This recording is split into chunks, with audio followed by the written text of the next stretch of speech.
168 թեմի հարգելի հետևողներ, մեր զրուցակիցը ռեժիսոր Արտակ Ավետյանն է, ես Պարոն Ավետյան, նախ օրվա խորհրդի հետ կապված վեհապար Հայրապետի օծման 26-րդ տարին է, հաճախ ստվերվում է Հայրապետի գործունեությունը, կենսագրության դրվագները, դուք ռեժիսորի աչքով որպես վավերագրող, ինչպես եք վերաբերում նախ այս գնահատականներին և ինչպես եք նաև վերաբերում վեհապար Հայրապետի գործունեությանը։ Գիտեք, ողջունում եմ ձեզ, նախ և առաջ ես չպետք է որ ասեմ իմ կարծիքս, ուղղակիորեն ասեմ նշանակալից օր է այսօր մեր համար, որ մենք գտնվում ենք այստեղ, մենք ապահովում ենք այսօր ուղիղ եթերը Մայրաթոր Սուրբ Էջմիածնից համայն հայության համար, ինչպես գիտեք մեր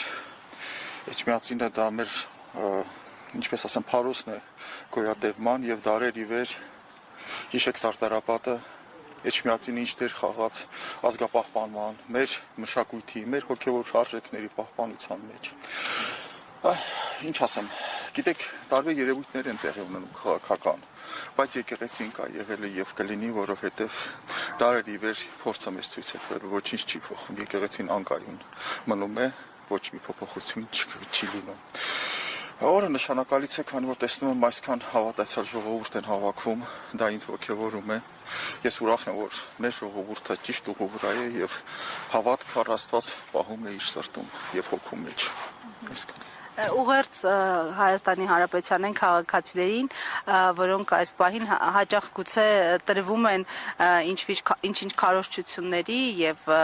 եկեղեցու հանդեպ հակասական այսպես զգացումներ են ունենում։ Ուղերձս,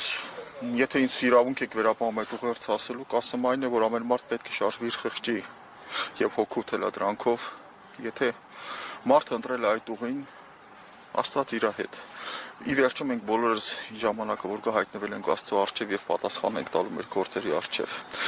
մեր արած գործերի համար։ Իսկ մնացածում, գիտեք, այս պահին հորդորել, ասել, սենց չի ճիշտը, սենց դա ես գտնում եմ, որ սխալ է այս պահին։ Ամեն մարդ թող իր խղճի առաջ ոնց կարծում է թող դա այդպես էլ անի։ Ես զավակն եմ մեր հայ առաքելական եկեղեցու, նվիրված եմ մեր եկեղեցուն, ես ունեմ իմ ուղին, ես իմ երեխաներին կարող եմ խորհուրդ տալ, բայց ամեն մարդ պետք է հատկապես եկեղեցու և հավատքի պահով ամեն մարդ պետք է իր ճանապարհը ընտրի։ Խորհրդային միության տարիներին տեսնում եք մարդիկ ինչ ճանապարհ էին ընտրում, բայց ինչի հասան, ոչինչի։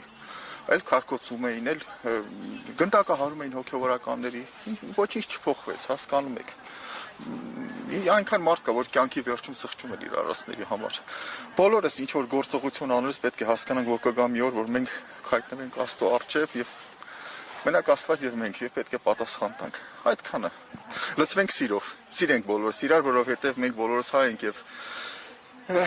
այսօր մի մարդ կգնա այս եկեղեցի, այլ մարդ կգնա մյուս եկեղեցի, դա ինձ համար էական չէ, դա թող ինքը որոշի, մենք բոլորս հայ ենք և պետք է միահամուռ լինենք, հասկանում եք։ Հարգանքով սիրով լցվենք։ Եթե սերը լինի, իսկ Աստված սեր է, մենք կքախտենք ամեն տեսակ փորձություններ, այսքանն է։ Հասկանալի, շնորհակալություն։ Անչափ շնորհակալ եմ։